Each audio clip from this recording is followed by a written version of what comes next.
খামেনির শেষ বিদায়ে অংশ নিতে তেহরান পৌঁছেছেন এনসিপির নাসিরুদ্দিন পাটোয়ারি সহ বাংলাদেশ থেকে যাওয়া জামাত জোটের উচ্চ পর্যায়ের প্রতিনিধি দল।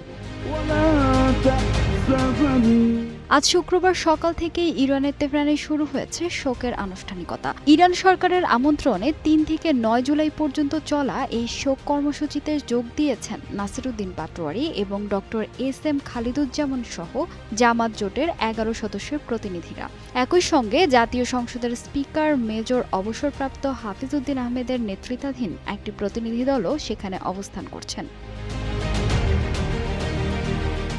এদিকে খামেনির জানাজাকে ঘিরে তেহরানে তৈরি হয়েছে বিশাল জনসমুদ্র। ইরানের রাষ্ট্রীয় টেলিভিশন IRIB জানিয়েছে, শোকানুষ্ঠানে যোগ দিতে রাজধানী তেহরানে ২ কোটিরও বেশি মানুষের সমাগম হতে পারে। রাজধানী ছাড়াও মাশহাদ ও কুম শহরেও নেওয়া হয়েছে বিশেষ প্রস্তুতি।